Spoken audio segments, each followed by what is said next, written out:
Bonjour, merci Bonjour. d'être avec nous. Vous êtes député La France Insoumise du Nord. Et pour vous co-interviewer, à mes côtés ce matin, Oriane Mancini de Public Sénat, bonjour. Et Hervé Favre de La Voix du Nord. Bonjour. Hervé. Adrien Quatennens, jamais aucun gouvernement n'était allé aussi loin dans la réforme de l'assurance chômage. L'exécutif durcit les règles de cette assurance chômage. Tout le monde est mécontent, réagit ce matin. J'ai vu même les cadres. Alors vous, j'imagine que ça doit être encore pire. Bah oui, d'abord, il y a quelque chose qui tient à la méthode, c'est-à-dire qu'on ne va pas discuter à l'Assemblée nationale de cette réforme de l'assurance chômage, ça sera un décret, donc il n'y aura pas de débat en tant que tel. Et puis surtout, moi, je vois bien la fainéantise du gouvernement, c'est-à-dire que plutôt que de s'attaquer au chômage, véritablement, on s'attaque aux chômeurs. Et moi, je pense que c'est prendre le problème par le mauvais bout. Il faut rappeler que le chômage est d'abord et avant tout une souffrance, qu'on peut estimer, compte tenu de toutes les conséquences que ça a, directement sur les familles, sur la vie quotidienne, que le chômage tue 14 000 personnes par an, et durcir finalement les conditions d'accession à l'indemnité ou même baisser les indemnités chômage, on n'a jamais vu que ça solutionne le problème du chômage en tant que tel. D'ailleurs, dans ce pays, la période où le chômage était le plus faible correspond à la période où il était le mieux, le plus indemnisé, le milieu des années 70, ce qui montre bien qu'il n'y a pas de corrélation directe, que ça tient bien à la création d'activités. Et sur ce point, moi, j'estime qu'en France, nous avons un problème sérieux de création d'activités et d'activités pérennes. On peut estimer qu'il y a aujourd'hui en France, en moyenne, une offre d'emploi disponible sans qu'il y ait de candidats pour 100 chômeurs disponibles à Pôle emploi. Par chômeurs disponibles, on entend hors ceux qui sont en formation ou en stage.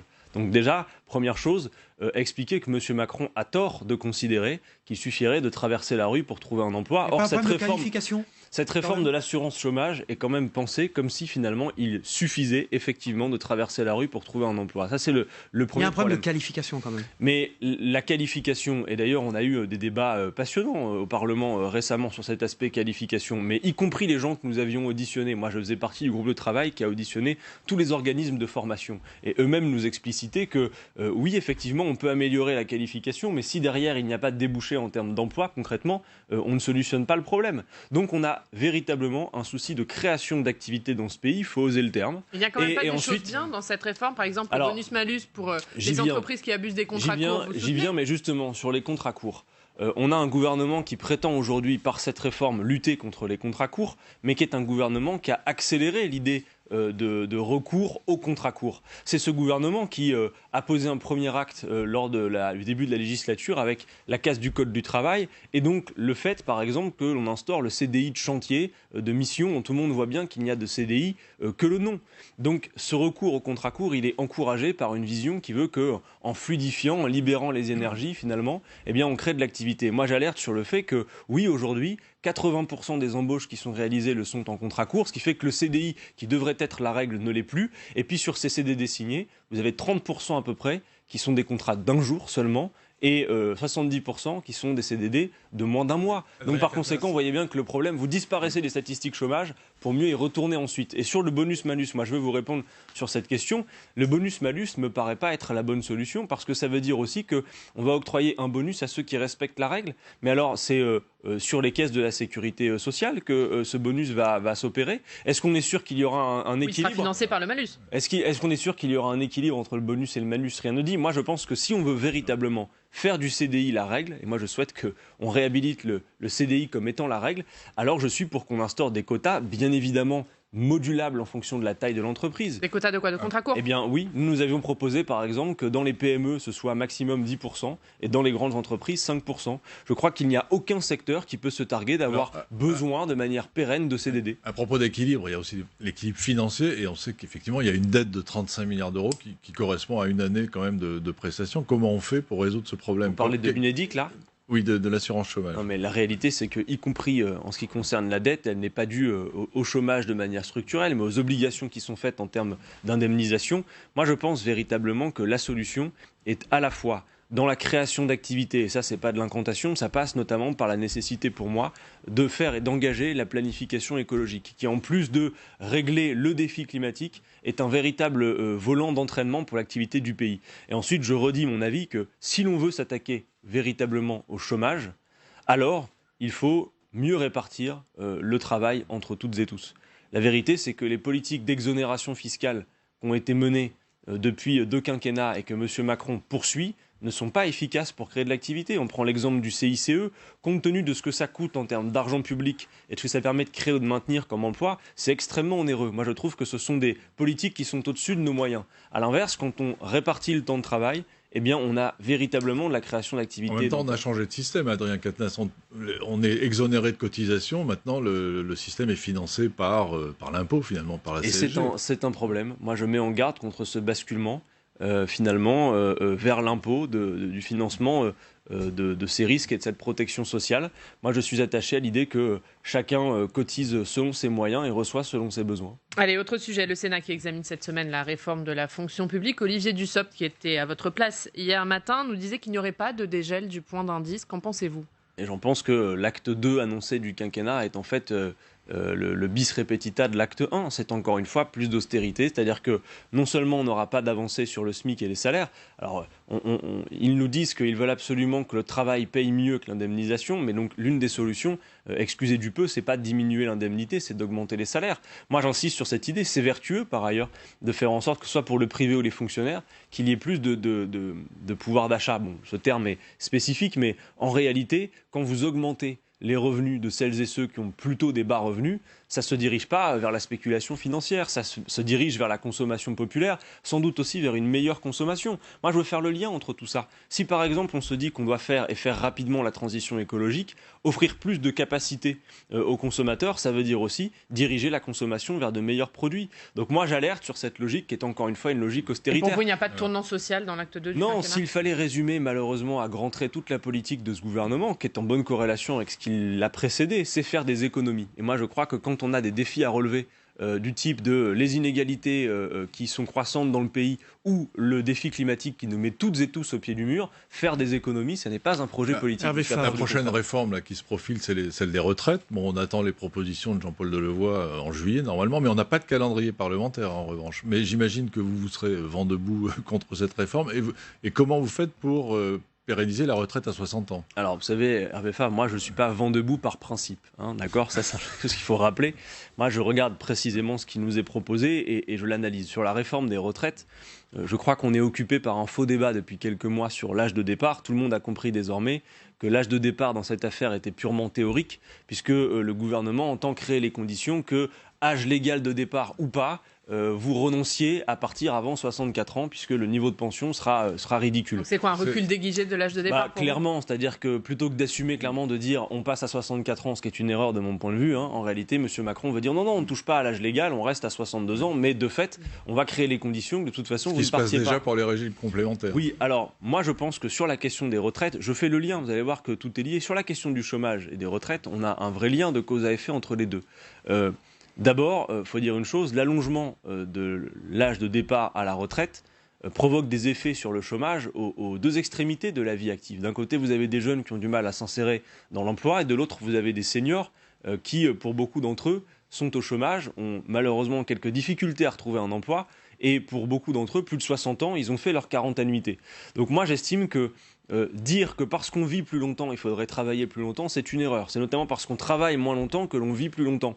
Comment on finance la retraite à 60 ans ? Moi, je souhaite qu'on reste à cette idée de retraite à 60 ans à taux plein. D'abord, mettre davantage à contribution les revenus financiers des entreprises. Rappelez tout de même que ce pays est champion du monde des dividendes versés aux actionnaires, et qu'entre les années 80 et aujourd'hui, on est passé de 9 jours par an où le salarié travaille pour rémunérer l'actionnaire à 45 jours par an. Ne peut-on pas imaginer, puisqu'on estime que les salariés doivent faire des journées de solidarité, que peut-être les actionnaires puissent en faire eux aussi quelques journées de solidarité pour nous aider à financer notre système de retraite. Ensuite, comme tout est lié en économie, moi, puisque je viens de vous dire que je suis favorable à l'augmentation des salaires, augmenter les salaires, c'est également augmenter les cotisations, dont régler une part du problème.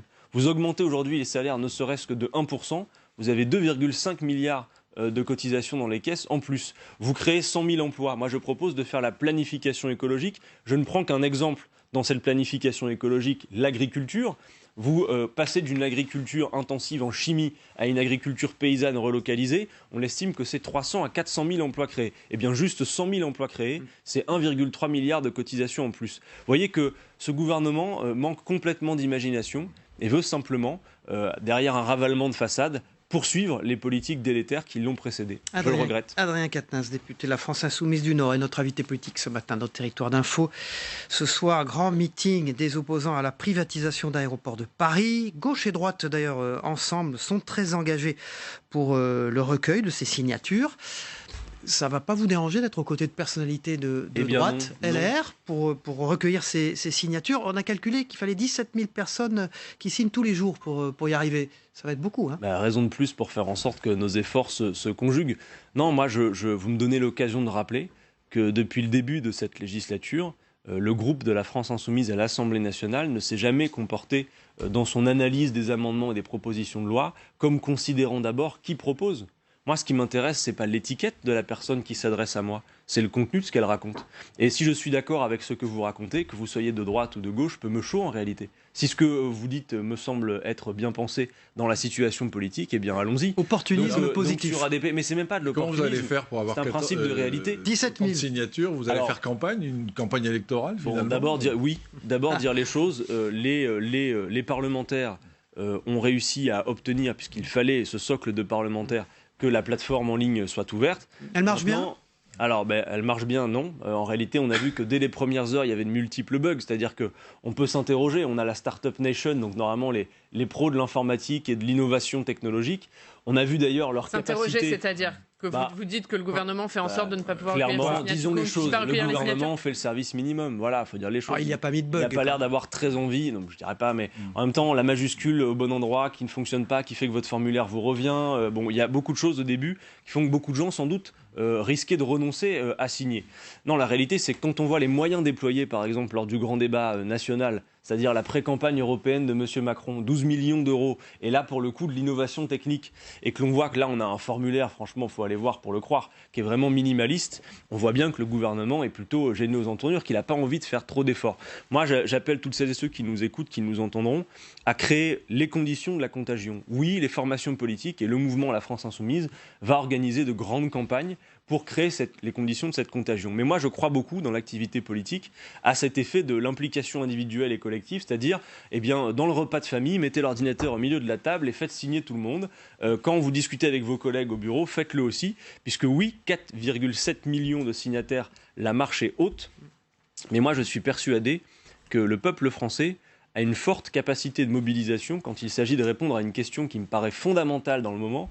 Qui décide et pourquoi faire ? C'est 10% de participation. Oui, mais ça fait du monde quand même quand il faut créer les conditions de ramener tout le monde sur la plateforme. Donc oui, j'insiste, tapez sur votre moteur de recherche référendum intérieur et vous allez réussir à signer. Faites-le et créez avec nous les conditions. Pas d'initiative Internet pour vous, pas d'initiative. Est-ce que ce référendum, c'est aussi un moyen de ressouder la gauche ? Non, franchement, cette affaire, elle me paraît absolument secondaire. D'abord, il y a une priorité absolue, qui est de dire... dans l'affaire des aéroports de Paris... Et sans parler d'aéroports de Paris, c'est quoi qui est secondaire ? Ressouder la gauche, c'est secondaire pour vous ? Mais oui, je veux dire, si l'objectif c'est de se dire on utilise cette capacité de levier de la souveraineté populaire pour s'exprimer sur ce qu'on fait de son patrimoine, que les Français s'expriment sur ce qu'on fait de leur patrimoine, si l'idée derrière c'est juste une manœuvre politicienne, c'est assez peu intéressant. Non, en réalité, moi je vais vous dire, dans le moment politique, là on s'écarte un peu du simple sujet d'ADP, mais moi je considère que notre tâche prioritaire, c'est de faire en sorte que celles et ceux qui se sont éloignés de la politique, et parfois durablement, se la réapproprient. Entendez-moi, pas qu'ils reviennent vers nous, qu'ils se l'approprient.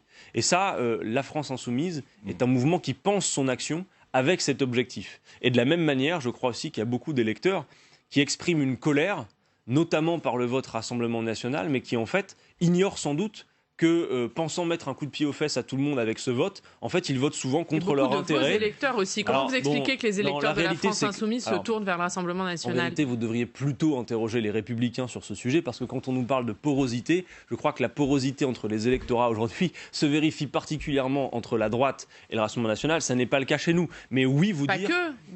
Dans certaines régions, les électeurs de la France Insoumise se sont tournés vers le Rassemblement National aux européennes. Mais les électeurs de la France Insoumise, ça voudrait dire qu'on a une possession de l'électorat. Moi, ça ne m'intéresse pas trop de parler comme ça. Ce qu'il y a de vrai, en revanche, c'est que beaucoup de gens qui sont en colère, lorsqu'ils ne se réfugient pas vers l'abstention, qui expriment quelque chose politiquement, ont peut-être intériorisé le fait que le vote RN était un vote qui, finalement, embêtait tout le monde et était une manière efficace de mettre un coup de pied aux fesses de tout le monde. Moi, je veux juste insister sur le fait que quand vous votez à Rassemblement National, vous votez pour des gens qui ne veulent pas de l'augmentation du SMIC, qui veulent que vous travailliez plus longtemps et qui d'ailleurs l'écrivent dans leur programme, qui ont des alliés en Autriche qui font la semaine de travail à 60 heures. Mais est-ce que vous ne payez pas l'affaiblissement de Jean-Luc Mélenchon aussi? Alors ne confondons pas tout. Juste, je termine en vous disant cela. Si la tâche prioritaire est de convaincre les gens en colère de se tourner vers une colère écologiste et humaniste plutôt que le projet ethniciste de Madame Le Pen, et si la grande tâche prioritaire est de faire en sorte que celles et ceux qui se sont détournés de la politique se la réapproprient, je crois que les chantiers internes de la gauche,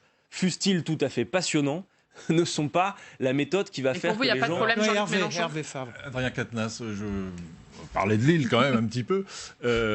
Jean-Luc Mélenchon, 30% au premier tour de la présidentielle. Manon Aubry, 10%. Où sont passés vos électeurs sur Lille? Et est-ce que ça joue dans votre réflexion pour la mairie de Lille?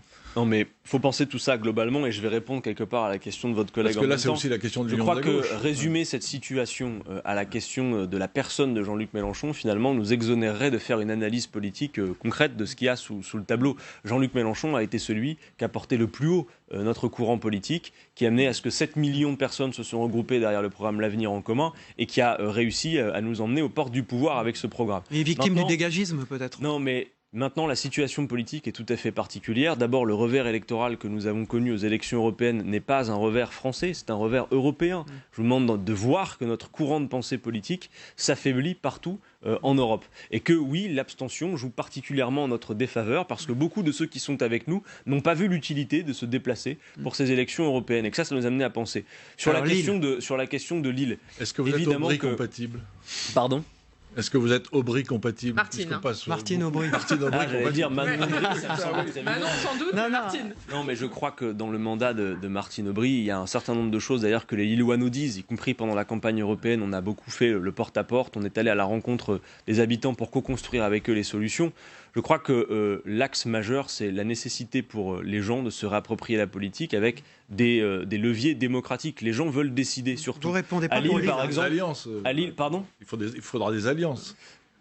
Moi, je vous invite, Hervé Favre, je vous invite à penser dans le moment la politique un peu différemment. Je crois que si on a autant d'abstention, autant de gens qui s'écartent de la politique, nous devons repenser des méthodes. Moi, je ne veux plus que l'on se présente, y compris dans les élections municipales, pour dire aux gens venez voter pour nous parce que nous avons le meilleur programme et nous allons le respecter, mais plutôt de dire aux gens venez faire avec nous, venez siéger avec nous au conseil municipal, de créer les conditions par exemple que les délibérations du conseil municipal donc vous êtes candidat ou avec pas vous-même?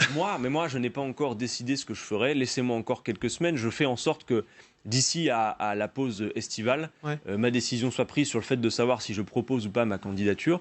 On dit que Jean-Luc Mélenchon veut absolument vous garder à l'Assemblée. Mais alors, bon, ça c'est rigolo parce que Jean-Luc Mélenchon se découvre parfois aussi des pouvoirs qu'on lui confère. Évidemment que nous discutons de cela, mais de la même manière qu'il n'a pas dirigé la campagne des européennes, il ne dirigera pas davantage la campagne des municipales. Nous discutons. Moi, honnêtement, je réfléchis pour ma part à quelle est la place la plus utile que je peux occuper. Est-ce que c'est en portant davantage certains sujets au Parlement? Est-ce que c'est en m'engageant peut-être davantage dans la vie du mouvement La France Insoumise qui doit penser son action pour la suite? Est-ce que c'est à Lille? Laissez-moi encore quelques semaines et je vous garantis que vous serez parmi les premiers à être informés quand la décision sera prise. Adrien Quatennens. Voilà, député La France Insoumise du Nord, d'avoir été notre invité politique ce matin. Merci à vous. Réservez votre décision de candidature à la mairie de Lille dans quelques semaines.